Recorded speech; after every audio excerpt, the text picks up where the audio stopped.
जग में जितने साधु जन हैं उन सबको बंधु बार बार अरिहंतों को नमस्कार, श्री सिद्धों को नमस्कार, आचार्यों को नमस्कार, उपाध्यायों को नमस्कार।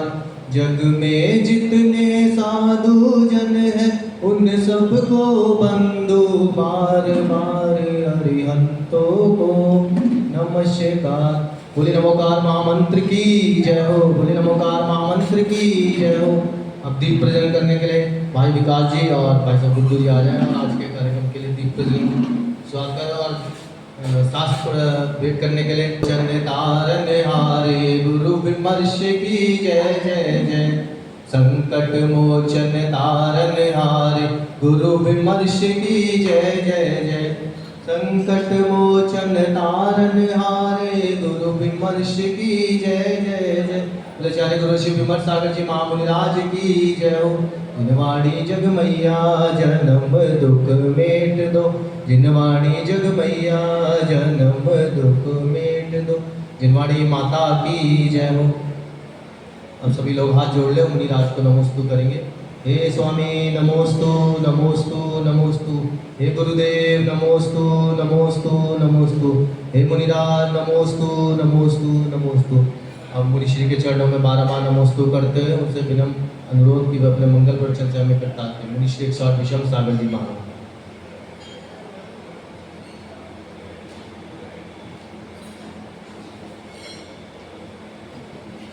सभी महानुभाव अपने दोनों हाथ जोड़ लेंगे और सिद्ध परमात्मा को नमस्कार करेंगे। ओम नमः सिद्धेभ्यः। ओम नमः सिद्धेभ्यः।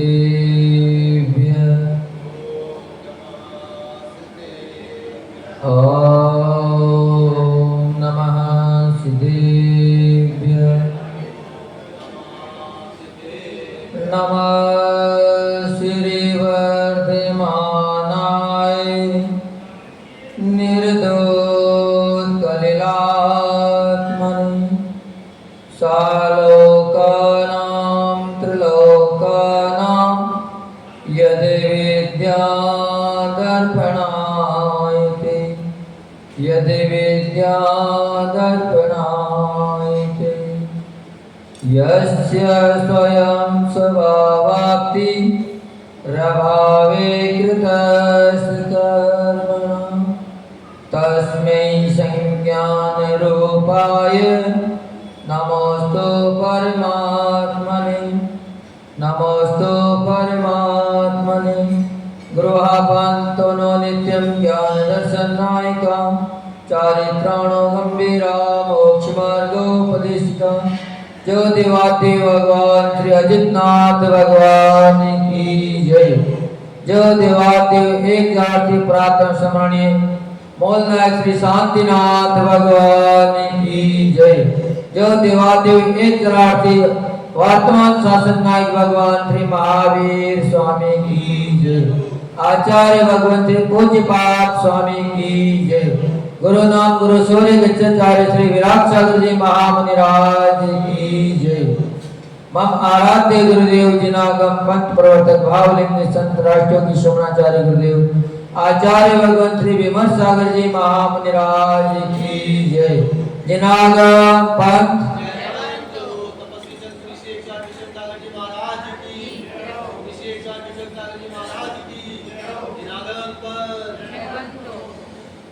रागी व्यक्ति को भीड़ में जाना अच्छा लगता है।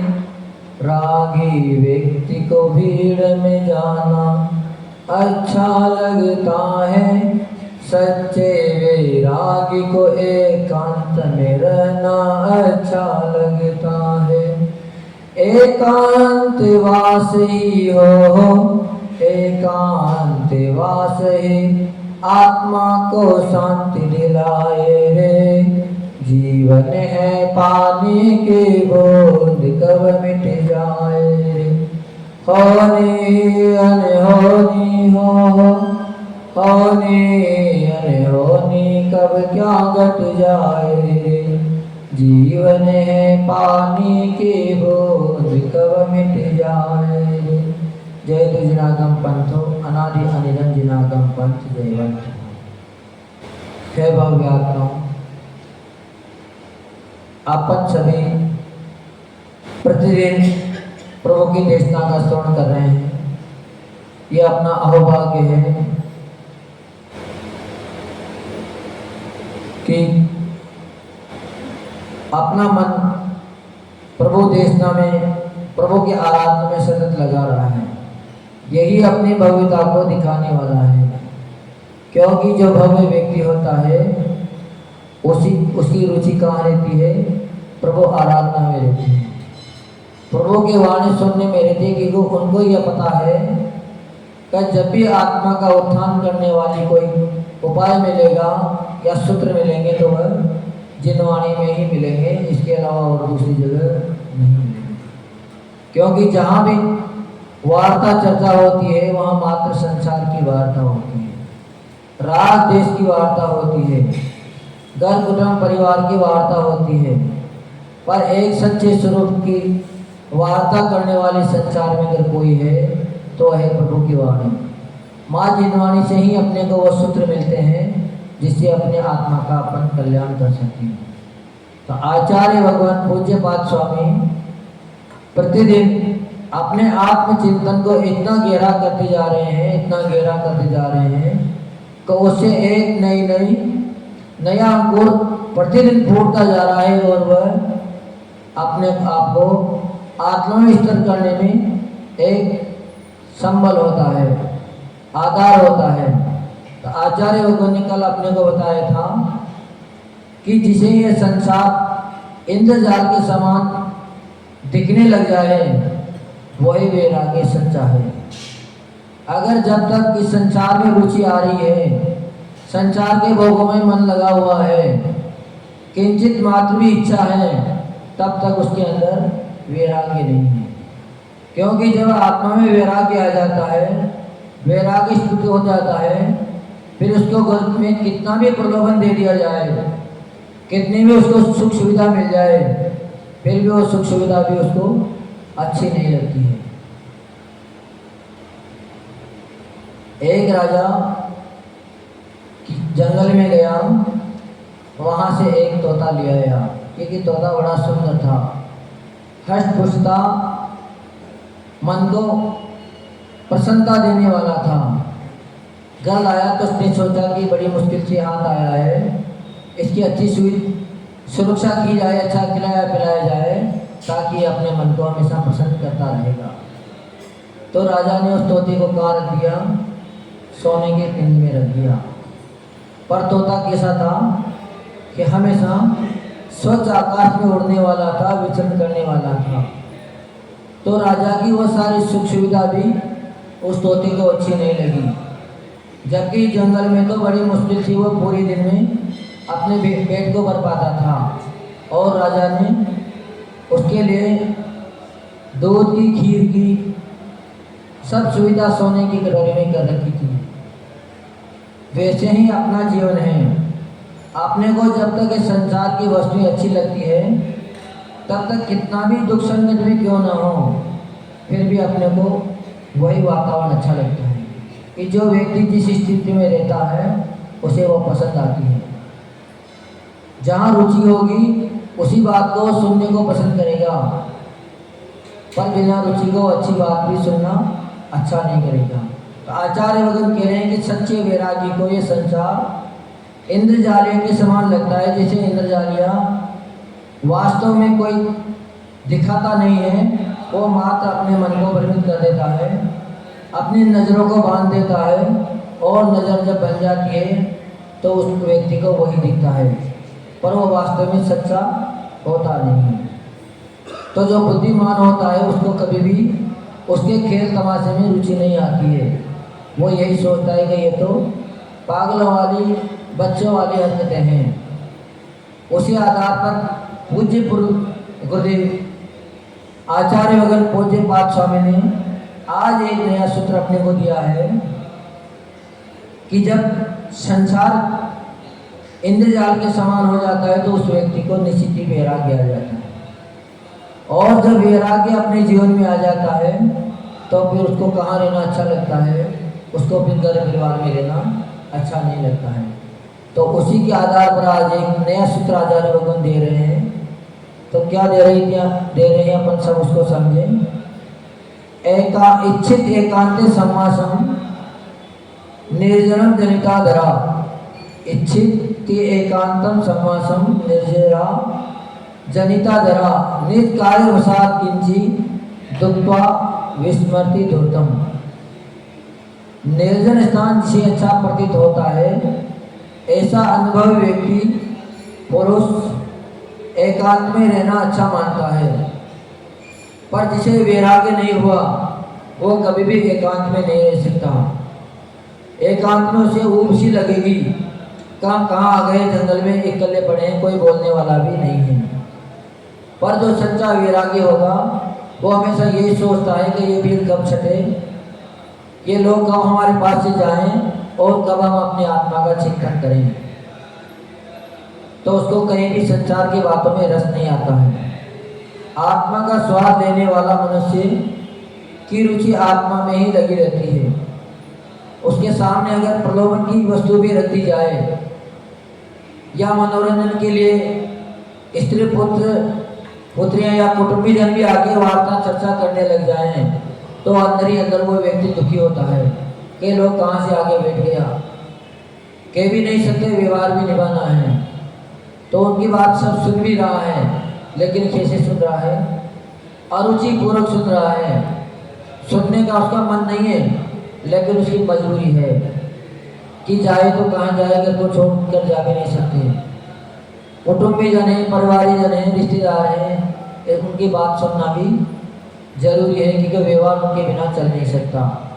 पर वह कैसे सुनता है, बिना मन के सुनता है।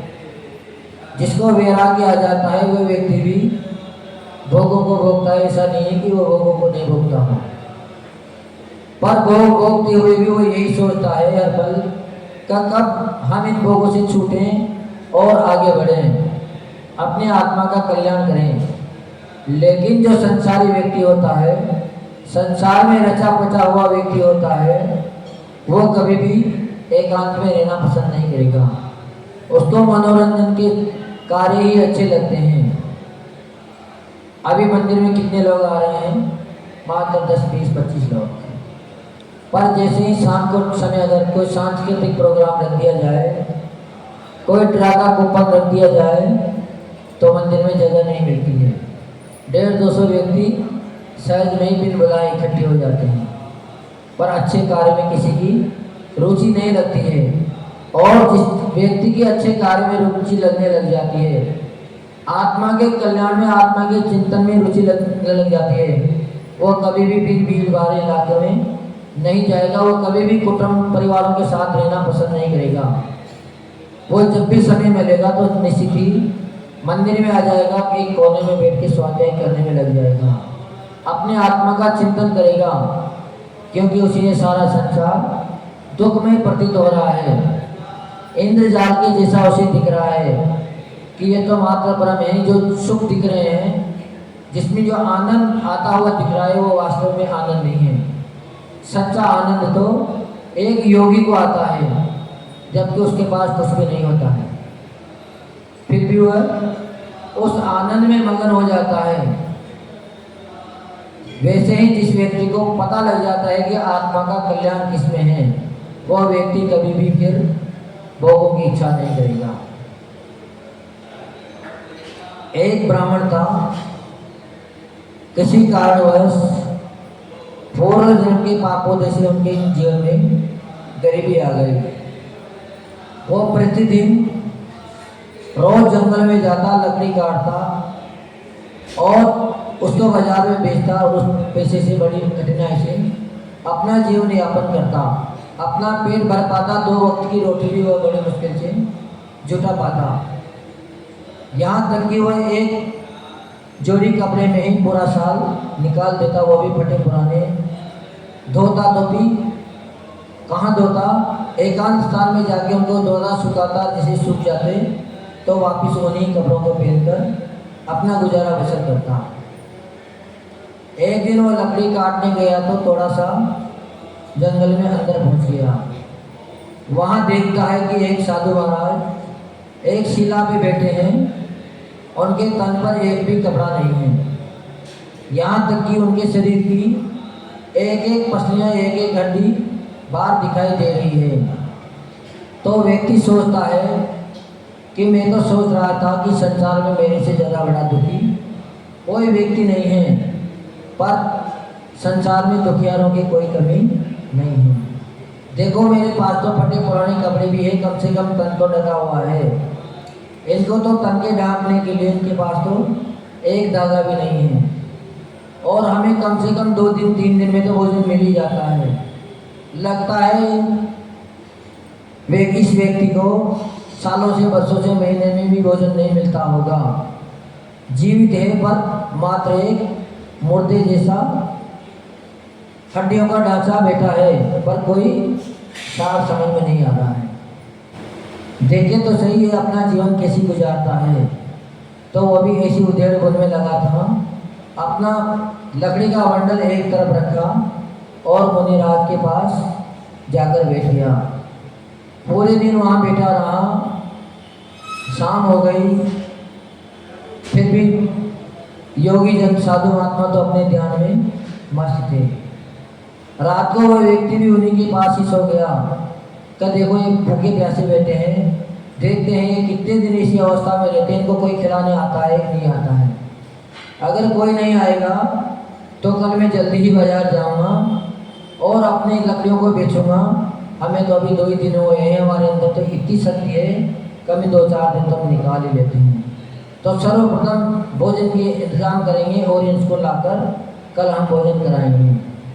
व्यक्ति रात भर यही सोचता सोचता पूरी रात निकाल दी, और साधु महाराज अपने ध्यान में मस्त हैं, आनंद में मस्त हैं। उनके चेहरे पर एक शिकन भी नहीं है। जैसे ही सुबह होती है, 9 बजते हैं, आचर्य का समय होता है, उनका ध्यान विसर्जित होता है और साधु महाराज अपना कमंडल लेते हैं, शुद्धि करते हैं और जंगल से गांव की तरफ आ जाता है। व्यक्ति सोचता है कि देखे तो सही है व्यक्ति कहाँ जाता है, कौन इसको भोजन कराते हैं, कौन नहीं कराते हैं। कोई नहीं कराएगा तो हम कराएंगे आज। वो व्यक्ति भी उनके पास सीधा सीधा चला जाता है। जैसे ही मुनि महाराज नगर में प्रवेश करते हैं और श्रावकों को पता लगता है कि कोई साधु महाराज आचर्य को निकले हैं, नगर में आ रहे हैं, तो सभी जो साधु श्रावगण थे, अपने कर्तव्य का पालन करने वाले थे, वो सभी महाराज की चर्या कराने के लिए बड़े बड़े सेठ साहूकार अपने दरवाजे पे खड़े हुए और सभी महाराज को बुला रहे हैं कि हे भगवान नमोस्तु नमोस्तु, अत्रो अत्रो तिष्ठो तिष्ठो, आप आइए और हमारे यहाँ आहार जल ग्रहण कीजिए। जब यह दृश्य वो व्यक्ति देखता है तो बड़ा आश्चर्यचकित हो जाता है।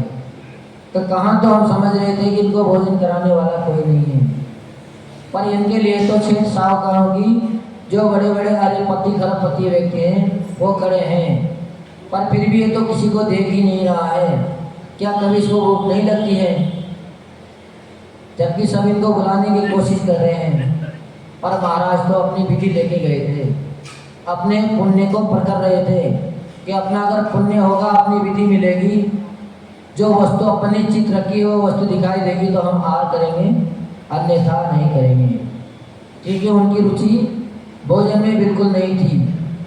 वो तो एक मजबूरी में भोजन करने जाते थे कि शरीर को चलाने के लिए भोजन देना आवश्यक है, जलपान देना आवश्यक है, पर रुचि भोजन में नहीं थी। व्यक्ति भी उनके पीछे पीछे आगे बढ़ता जा रहा है। जब वो आगे दूसरे चौराहे में पहुंची तो उनकी विधि महाराज की मिल गई। महाराज एक व्यक्ति के पास खड़े हो गए। सभी व्यक्तियों ने उनकी नवदा भक्ति करी, परिक्रमा लगाई और अपने घर में ले गए। व्यक्ति भी उनके पीछे पीछे उनके घर में चला गया कि आज देखें तो सही इनकी प्रक्रिया कैसी है। तो महाराज जी के थोड़ी दूर ही वो व्यक्ति जाकर बैठ गया, देखता है कि महाराज के सब पैर दुला रहे हैं, पूजन पाठ कर रहे हैं, भक्ति गीत गा रहे हैं और अंत में उनको एक से एक बढ़िया सुस्वादु भोजन करा रहे हैं। महाराज को सुस्वादु भोजन में भी कोई इंटरेस्ट नहीं है, कोई स्वाद नहीं है। जैसा मिल रहा है, जैसा अंजलि में आ रहा है वैसा लेकर साधु महाराज मुश्किल से 10-15 मिनट में अपनी चर्या करके वहाँ से निकल गए।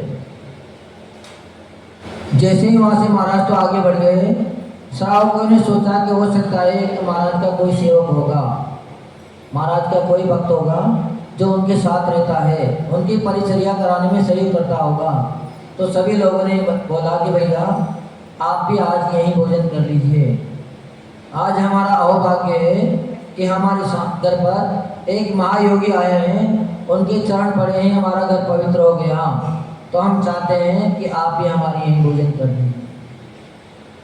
उसने सोचा कि अच्छा है, अगर कह ही रहे हैं तो क्यों ना भोजन करना लिया जाए कि अपन को भी आज 2 दिन तो हो गए, हो सकता है कल भी भोजन मिले ना मिले।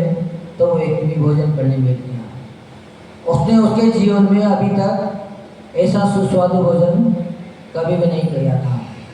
तो उसने भरपेट जितना वो खा सकता था बड़े अच्छे से जम के खाया, क्योंकि जब स्वादिष्ट चीज़ सामने आ जाती है तो मन में 2 और ज़्यादा खाने की इच्छा हो ही जाती है और खा ही लेते हैं। जब व्यक्ति का पेट भर चुका, हुआ तृप्त हो गया, तो उसके मन में विचार आया कि ये कार्य तो बहुत सबसे बढ़िया अच्छा है। कहाँ तो मैं रोज़ लकड़ी काटता था, जंगल जंगल घूमता था, तब जब कि एक गट्ठर बन पाता था, उसको भी सिर पे रख के बाजार में आता था, बेचता था, फिर भी दोनों वक्त की रोटी नहीं मिलती थी। तो इससे अच्छा है कि हम आज से ही साधु महाराज की सेवा करें और जहाँ वो अपना आहार करने जाएं, भोजन करने जाएं, अपन उनके पीछे पीछे चले जाएं, तो रोज़ स्वादिष्ट भोजन मिलेगा और अपना गुजारा भी अच्छे से होना लग जाएगा। अब 1-2 दिन तो गुरु महाराज प्रतिदिन आए, पर 2-3 दिन बाद उनकी अष्टमी आ गई। व्यक्ति रोज प्रतिदिन उनके साथ आता और उनके पास ही रहने लग गया, उनके व्यावर्ती करता, शुश्रूषा करता, उनकी आसपास की जगह साफ कर देता, जारी बुआरी कर देता और मस्ती से वहीं रहने लग गया, क्योंकि उसके जीवन में कोई दूसरा साधन नहीं था, कोई घर परिवार जन भी उनके साथ ही नहीं थे। उसको बड़ा अच्छा लग रहा था कि इससे ज़्यादा बढ़िया तो कोई स्थान है ही नहीं। बिना मेहनत के इतना अच्छा भोजन मिल रहा है, रहने को जगह मिल रही है, हम कब क्यों जाएं। पर जब अष्टमी का दिन आया तो आचार्य भगवान मुनि महाराज तो अपने ध्यान में लीन हो गए। जब सुबह से शाम हो गई, दिन ज़्यादा हो गया, तब महाराज ने अपना ध्यान विसर्जन किया। तो वो व्यक्ति को बोला कि आज आप आहार करने नहीं गए, भोजन करने नहीं गए, क्या कारण है? तो बोले कि आज हमारा उपवास है। व्यक्ति सोचा कि ये तो उपवास करके बैठ गए, इनका तो अभ्यास है, हमारे तो पेट में चूहे कूद रहे हैं, हम कैसे रहेंगे? तो महाराज जी से बोला हुआ है कि साधु महाराज, अगर आपकी इजाज़त हो तो आज हम आपकी पीछे कमंडल लेके नगर में चले जाएं, ताकि हमें भी आप भोजन मिल जाएगा। ऐसे हम निकल ले जाएंगे तो हमें कौन भोजन देगा? हमें नगर में कोई भी भोजन कराने वाला नहीं है, क्योंकि वो व्यक्ति यही सोचता था कि इस पीछे कमंडल के कारण ही इनको भोजन मिलता है, हम ऐसे जाएंगे तो हमें कोई भी नहीं कराएगा। तो मुनि महाराज विशेष ज्ञानी ध्यानी थे, अवधि ज्ञानी थे, उन्होंने उसकी बात जान ली थी कि ये निकट भव्य है और इसका कल्याण निकट समय में ही होना है। तो महाराज उससे बोले कि भैया हम आपको पीछे कमंडल तो दे देंगे और आपको भोजन भी मिल जाएगा, लेकिन आप कपड़े सहित वहाँ नहीं जा सकते, आपको कपड़े उतारना पड़ेगा, आपको नग्न अवस्था में ही वहाँ जाना पड़ेगा और ऐसे ऐसे क्रियाचर्या करनी पड़ती है। दोनों महाराज ने उसको सारी बात समझा दी। वो भी तैयार हो गया कि अच्छा है, जब तक भोजन करेंगे तब तक कपड़े उतार दिए, वापस आएंगे तब उनका पीछे कमंडल वापस दे देंगे, हम अपना कपड़े वापस धारण कर लेंगे। वो भी व्यक्ति पीछे कमंडल उठाया, जैसे महाराज ने उनको विधि बताई थी, वैसे ही नगर में पहुंच गया। नगर वाले सभी व्यक्ति सोच रहे हैं कि ये कोई नए साधु हैं जो अभ्यास करते होंगे और गुरु महाराज ने इसको दीक्षित कर दिया होगा। तो सभी भक्त ने भक्ति भाव से उनका भी बलिदान किया, क्योंकि जो सच्चे श्रावक होते हैं वो मात्र जिनेंद्र मुद्रा को देखते हैं, कभी चेहरे को देखते नहीं हैं। कौन साधु बड़े हैं, कौन की ख्याति पूजा अधिक है, कौन का प्रभाव अच्छा है, किन में ज्ञान ज़्यादा है कम है, ये सच्चे श्रावक कभी भी देखते नहीं हैं। क्योंकि अगर श्रावक हैं, ज्ञानी साधु भी ना हो, फिर भी अगर उनको भोजन करा रहे हैं, उनकी चर्या भी अच्छी नहीं हो, फिर भी अगर वो उनको सच्चे साधु समझ के भोजन करा रहे हैं, आहार करा रहे हैं, तो उनको तो पुण्य सच्चे साधु का ही मिलेगा, चाहे वो साधु द्रव्य लिंग भी क्यों ना हो। और पुण्य किसका मिलेगा? भाव लिंग का ही उनको पुण्य मिलेगा, क्योंकि उनके भाव एक जिन मुद्रा की चर्या बुलवाने के हैं।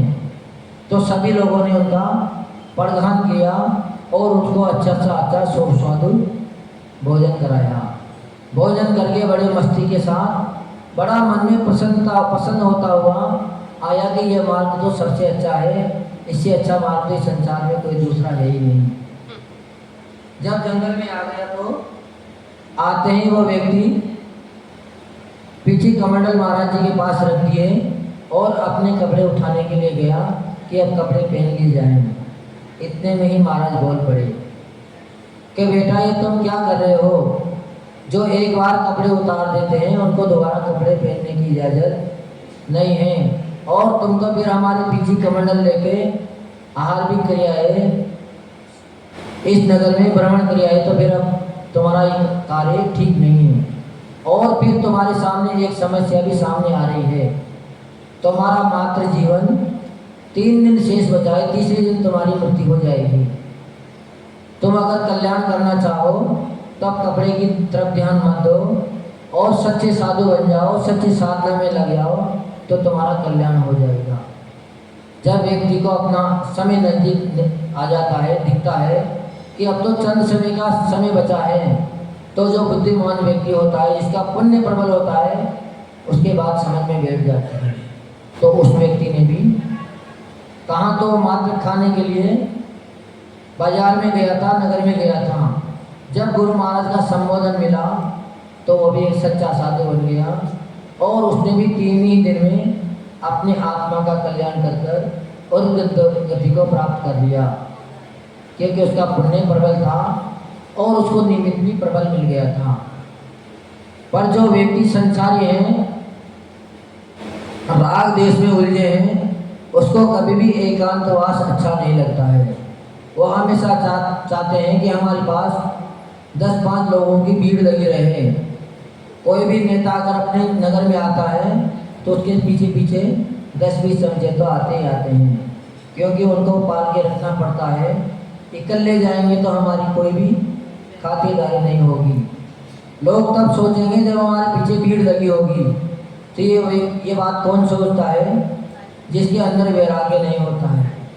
संसारी व्यक्ति ही ये बात सोचता है कि भीड़ होनी चाहिए, दबदबा होना चाहिए, एक मकान नहीं 10 मकान होने चाहिए, 4 व्हीलर सामने होनी चाहिए, 2 मोबाइल जेब में होना चाहिए। अगर फैसिलिटी दिखेगी तो हर कोई सम्मान देगा, और हो भी यही रहा है पंचम काल में।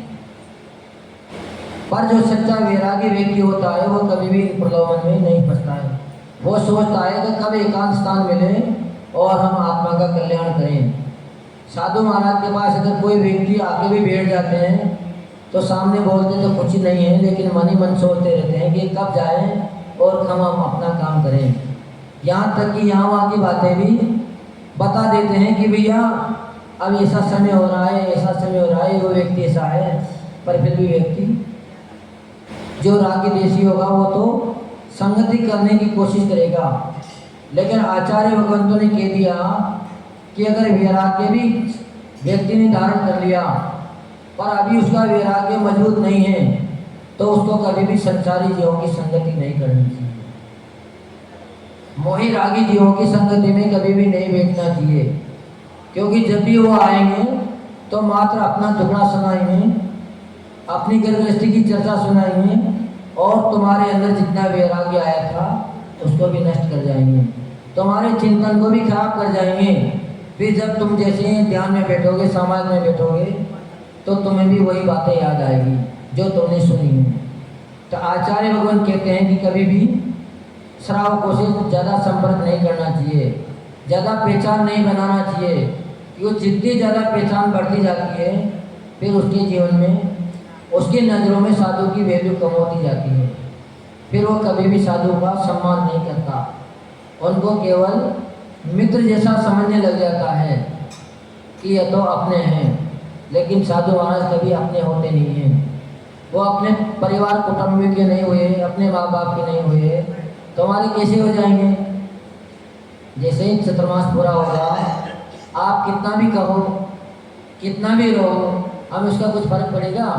नहीं पड़ेगा। और आप क्या सोच रहे हो कि महाराज हमारे हैं, तो महाराज इस संसार में किसी के होते नहीं हैं।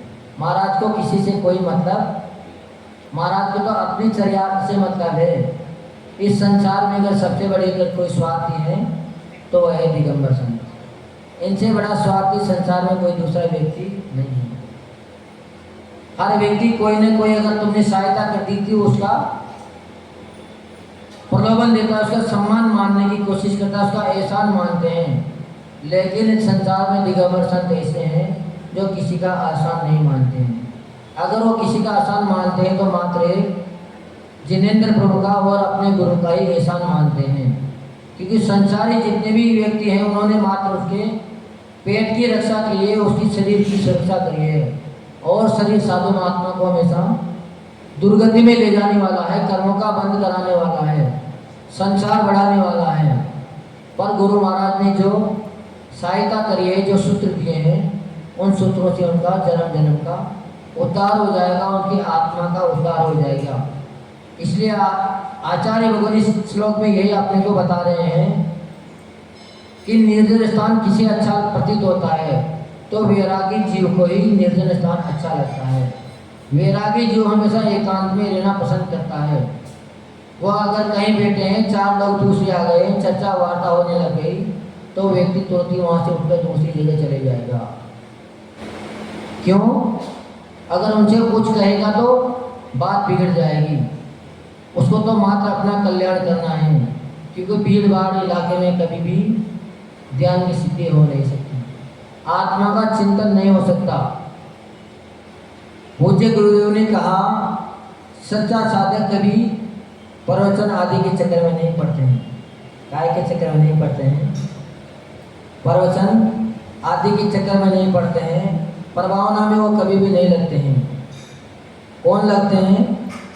जो या तो अपना कल्याण कर चुके, जिनको अब कल्याण करने की कोई जरूरत नहीं रही है, उनका कल्याण सुनिश्चित है, उनको मोक्ष की प्राप्ति होनी है, सिद्ध अवस्था प्राप्त होनी है, जब जाके वह प्रवचन करते हैं। हरिंद्र भगवान कब करते हैं? तीर्थंकर प्रभु प्रवचन कब करते हैं? जब उनको केवल ज्ञान की प्राप्ति हो जाती है। जब केवल ज्ञान मिल गया तो फिर ये हो नहीं सकता कि वो अभी संसार में आ जाए, तब जाके वो प्रवचन करते हैं। लेकिन आजकल हमारे जैसे जल्दी ही इसमें आ जाते हैं कि हम भी प्रभावना करें, लेकिन प्रभावना करने में कभी भी जीव का कल्याण नहीं है। जीव का कल्याण जब भी होगा एकांतवास से ही होगा। जब तक हम आपकी कुछ सुनाने में लगे रहेंगे, आपको जोड़ने में लगे रहेंगे, तब तक हमारा कल्याण हो नहीं सकता। ये हमने 2 महीने में अनुभव कर ली बात। जब तक गुरु महाराज के पास थे तो किसी से संपर्क करने की जरूरत नहीं थी, किसी से वार्ता चर्चा करने की जरूरत नहीं थी, अपने स्वाध्याय में लगे रहते थे। ये भी चिंता नहीं थी कि आर का समय होगा नहीं होगा। आर का समय होते ही स्वतः ये सूचना आ जाती थी कि भक्ति कर ले सब लोग, और चले जाते थे। और यहाँ हर चीज़ के अंदर चर्चा करनी पड़े, सुबह से शाम तक मुश्किल से घंटा भर भी अगर अपने लिए मिल जाए तो बहुत बड़ी बात है। कोई न एक के बाद दूसरा, दूसरे के बाद तीसरा, कोई न कोई आते ही रहते हैं। इसीलिए आचार्य भगवान कह रहे हैं कि अगर सच्चा वैरागी है, उसने अपना आत्मा का कल्याण करना है, तो कभी भी श्रावकों को संबोधन करने में ना लगे। कभी कदाचित मजबूरी में करना भी पड़ जाए तो उसको करते ही तुरंत वहाँ से उनको हटा देना चाहिए और उस बात को तुरंत भूल जाना चाहिए। पर लेकिन पूरा समय कभी भी असंयमी क्यों बीच में नहीं बिताना चाहिए, क्योंकि जैसी संगत में रहेंगे वैसा ही अपने जीवन में भी प्रभाव पड़ता जाएगा। तुम भी अपने वैराग्य से च्युत हो जाओगे, क्योंकि कभी तुम मजबूत नहीं हो, अभी तुम्हारा मन डावाडोल है। हो सकता है उन्होंने प्रलोभन दे दिया, तुम्हारी सेवा विशेष खातिरदारी कर दी, तो तुम्हें उसे मोह हो सकता है, उनसे राग बन सकता है। इसलिए हमेशा एकांत में रहना अच्छा है। एकांत किसको कहते हैं? आचार्य भगवान ने एकांत बताया है संयमी जीवों का समूह है। उन्होंने ये भी कभी नहीं कहा कि तुम जंगल में जाके बैठ जाओ, क्योंकि जंगल में जाके भी वही व्यक्ति बैठ सकता है जिसका वैराग्य प्रखर है, विशेष पुरुषार्थ है। हमारी जो परंपरा चली आ रही है उसमें सर्वप्रथम हुए अंकलिकर आदि सागर जी महाराज। उनका वैराग्य इतना दृढ़ था कि वह गांव में मात्र 7 दिन में 1 दिन आते थे, हार करने भी 1 दिन आते थे, कभी प्रवचन करने नहीं जाते थे और जंगलों में मात्र गुफाओं में अपने ध्यान चिंतन में मस्त रहते थे। जबकि ऐसा नहीं था कि उनके अंदर ज्ञान नहीं था, ज्ञान भी उनका प्रकट था और पौरुष भी उनका बहुत जबरदस्त था। जब वो गृहस्थी में थे तो इतने करुणावान थे क्योंकि वो जमींदार थे। तो उस गांव में जब अकाल पड़ा तो गांव वालों की स्थिति उनको देखी नहीं गई। उन्होंने सब अपने जितने भी भंडार अनाज के भरे हुए थे सब गरीब किसानों के लिए खोल दिए कि आप लोग परेशान मत हो, बरसात नहीं हुई तो खाने से किसी की भी मृत्यु होना नहीं चाहिए, हम सभी के लिए भंडार खोल दिए थे। पर जैसे ही भंडार खोले तो जनता उलट पड़ी। एक गांव के नहीं, आसपास के जितने भी गांव वाले थे सब दौड़ पड़े। उनके इतने से अनाज से सबकी पूर्ति होना संभव नहीं थी।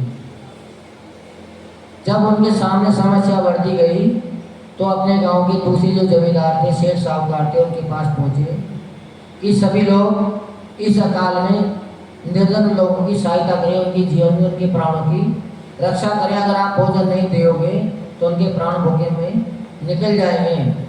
पर किसी को कोई फर्क नहीं पड़ा, उनकी बात का किसी ने कोई उत्तर नहीं दिया, जवाब नहीं दिया, सुन के रह गए।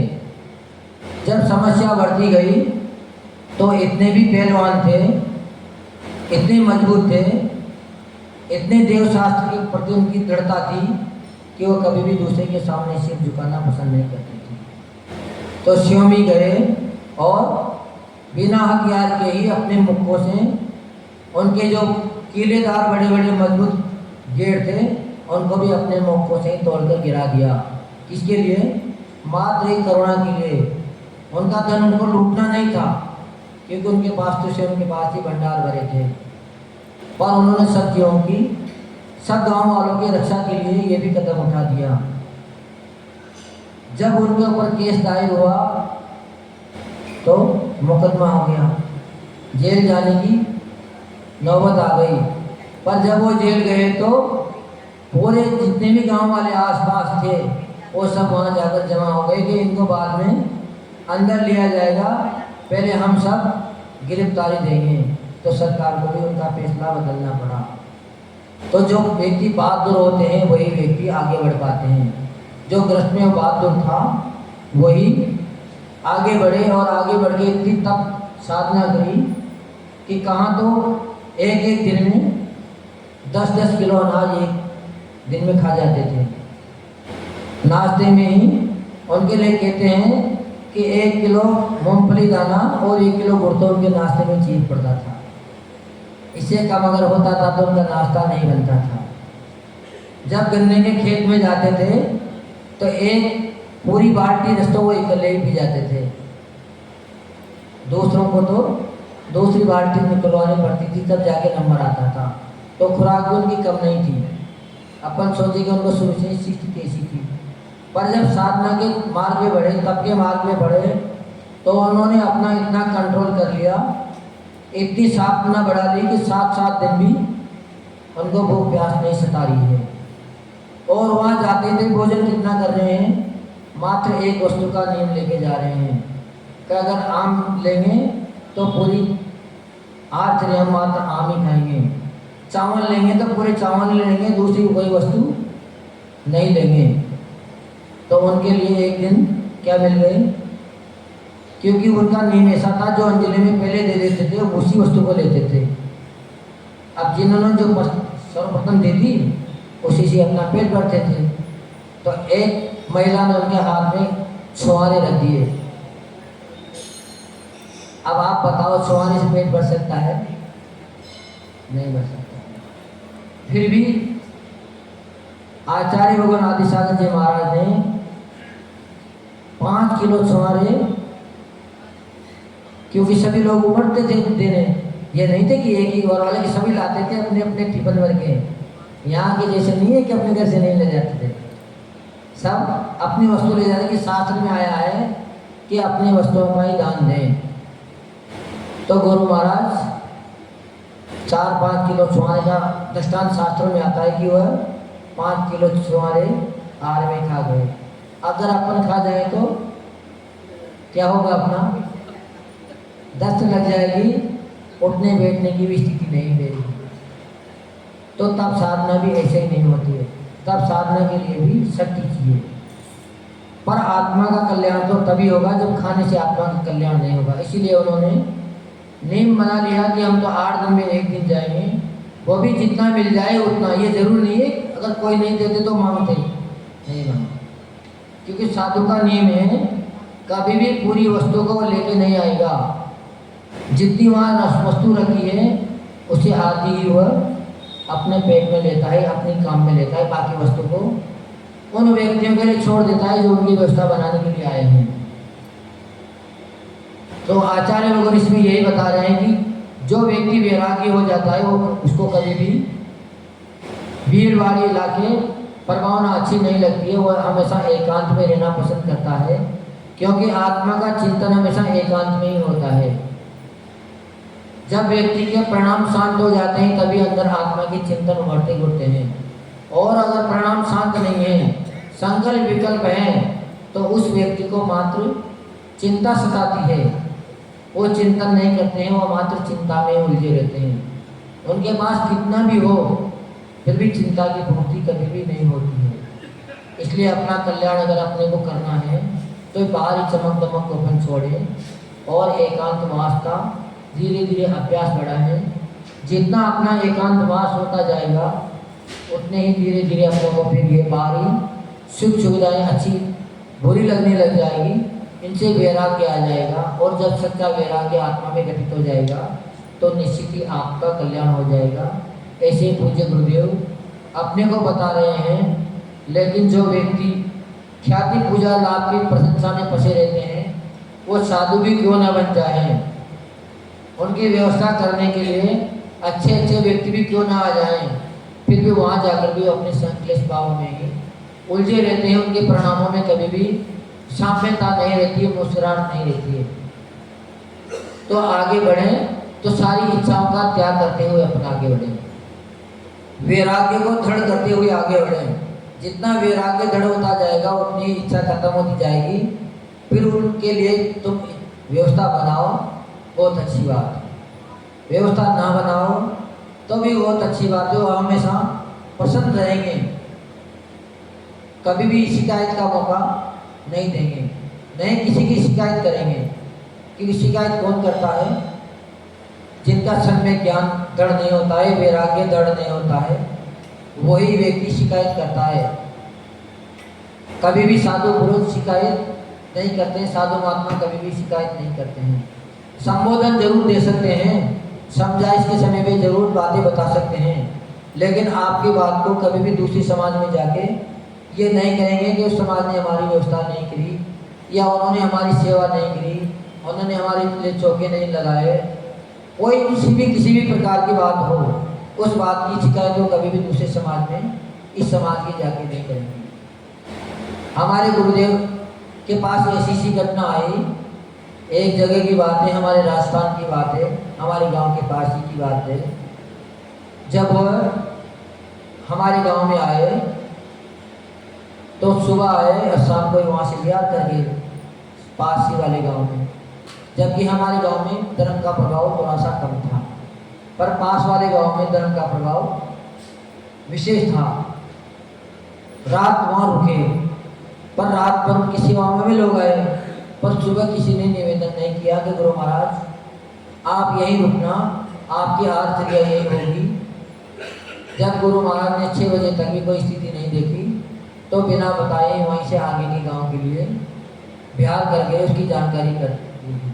जैसे ही आगे बढ़े तो अपना तफरी मच गई गाँव में कि महाराज बिना बताए आगे चले गए, आर का समय हो रहा है, वहाँ पहुँचते पहुँचते तो 10 बज जाएगी, क्योंकि 1.5-2 घंटे तो 10 किलोमीटर है तो लग ही जाएंगे।